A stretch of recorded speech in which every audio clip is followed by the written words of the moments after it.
বাঘ নয়, তবু তার গর্জনে যেন কেঁপে উঠছে মাটি। চেহারায় রাজা রাজা ভাব, গায়ে কালো চকচকে রং, মাথায় সাদা দাগ।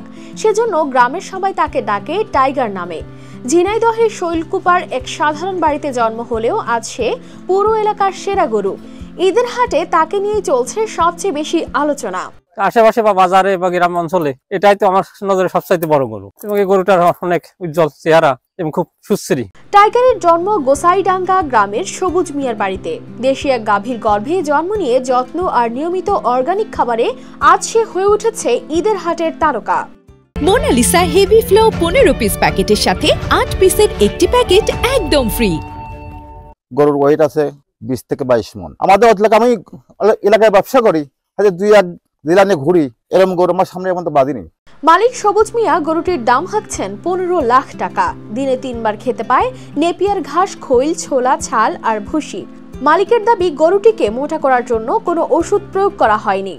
আমার এই গরুটা আমি ছোটকাল আমার বাড়ির বীজ দিয়ে, মানে গাছ থেকে এই বাছুরটা তৈরি করা বিদেশি গরু আছে, আমেরিকার একটা জাত ফ্ল্যাগবি।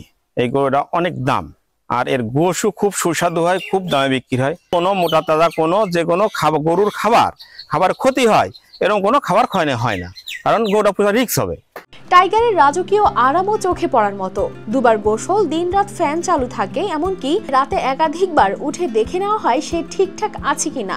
ঠিক যেন নিজের সন্তানের মতোই দেখাশোনা করেন।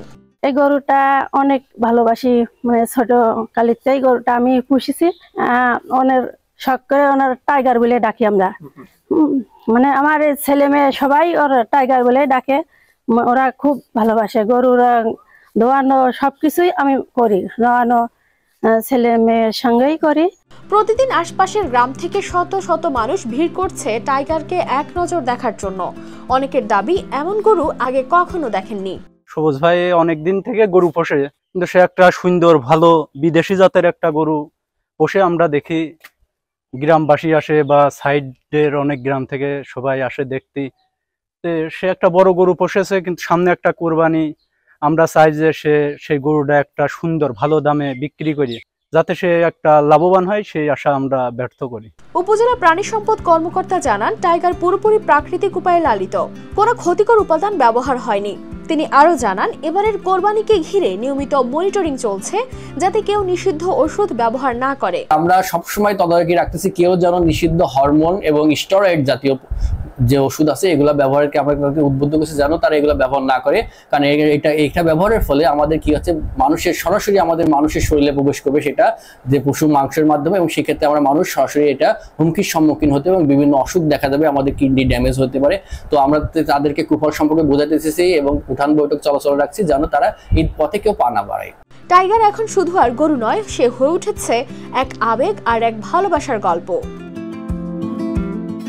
News desk, RTV।